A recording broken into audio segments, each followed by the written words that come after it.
ہیں یار اللہ نے نیک بیٹی تو دے دی، اگر نیک اولاد اللہ دے دے یہ بھی بہت بڑا انعام ہے۔ نہیں بتا رہا ہوں اتنا غلط معاشرہ اتنا غلط ماحول چل رہا ہے اس وقت کہ ایک بار اگر کسی کی عزت چلی جائے تو پھر زندگی سر اٹھانے کے قابل نہیں۔ اللہ سے توبہ کرو، نمازیں پڑھو، اور جہاں دنیا کی چیزیں اللہ سے مانگتے ہو وہاں دعاؤں میں اپنے گھر کی عزت بھی مانگ لو، اور یہ بھی کہو مالک جب تک دنیا میں رہیں عزت کی زندگی دے،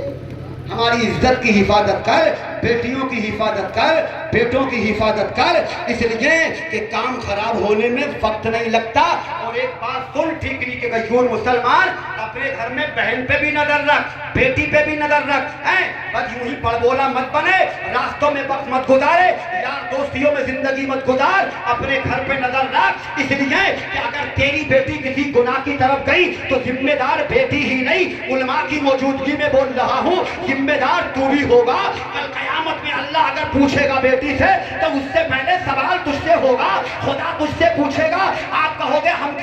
کیوں بتائیں گے صاحب، بیوی بگڑی ہے وہ بھگتے گی، بیٹی بگڑی ہے وہ بھگتے گی، بہن بگڑی ہے وہ جانے تو نہیں۔ اللہ کا قرآن سن، اللہ فرماتا ہے الرجال قوامون علی النساء، میں نے مردوں کو عورتوں پر حاکم بنا کر کے بھیجا ہے۔ جب حاکم بگڑتا ہے تو رعایا بگڑتی ہے اور قوم میں کھلبلی ہوتی ہے۔ سوال حاکم سے کیے جاتے ہیں تیری حکمرانی کہاں تھی، تیری صدارت کیسی تھی، اس لیے صدر کو کٹگرے میں کھڑا کیا جاتا ہے۔ اپنی حکمرانی سلامت رکھ، اپنی صدارت سلامت رکھ، اپنے گھر میں اپنا ہولڈ رکھ، زیادہ للہ مت بنے، اپنے گھر میں اپنی پکڑ رکھ، اپنا مستحکم پوزیشن رکھ، تاکہ بیوی بھی تیرے کہنے میں، بیٹی بھی تیرے کہنے میں، ورنہ یاد رکھ عزت خاک میں مل جائے گی میرے بھائی۔ اس لیے اگر تو واقعی مصطفیٰ کا غلام بن کر کے جیتا رہا، اپنی شایع شان جیتا رہا، تو انشاءاللہ تیرے گھر کی دنیا میں بھی تعریف ہوگی، قیامت میں بھی اللہ عزت دے گا۔ ضروری ہے ان باتوں کے لیے۔ اور ایک بات بتا دوں میں، اگر تجھے یہ چاہے کہ میرا گھر اللہ گناہوں سے پاک رکھے تو اس سے پہلے ضروری ہے کہ تو اپنی نگاہوں کو پاک۔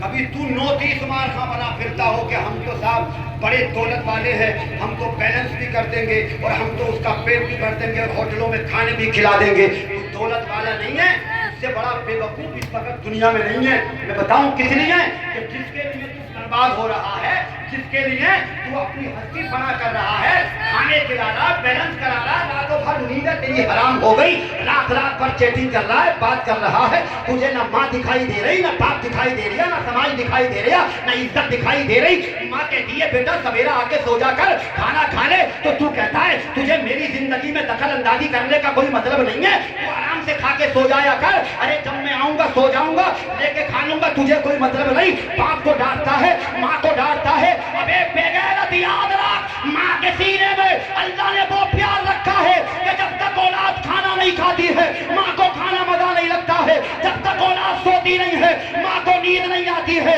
ماں کا دل دکھا کے کبھی کامیاب نہیں ہوگا، رسوائے زمانہ بن کر کے رہ جائے گا۔ اگر تو بھلائی چاہتا ہے، کامیابی چاہتا ہے تو ماں کی بات مان، باپ کے فرمان پر عمل کر، انشاءاللہ دنیا آخرت کامیاب۔ یہی چل رہا ہے، مان کے نہیں دے رہے صاحب۔ تم کون ہوتے ہو ہمیں پرسنل زندگی جینے دو، میں جوان ہوں، میری جوانی کو دیکھو، میرے یار ہیں، دوست ہیں، میرے اپنے معاملات ہیں۔ ابے بغیرت تجھے کیا پتا، تیری ماں جب جب تجھے مشورہ دیتی ہے، باپ جب جب مشورہ دیتا ہے، اچھا مشورہ دیتا ہے، اور باپ کو لگتا ہے کہ یہ بگڑ گیا، ماں کو لگتا ہے یہ بگڑ گیا، مگر گھر کا ماحول یہ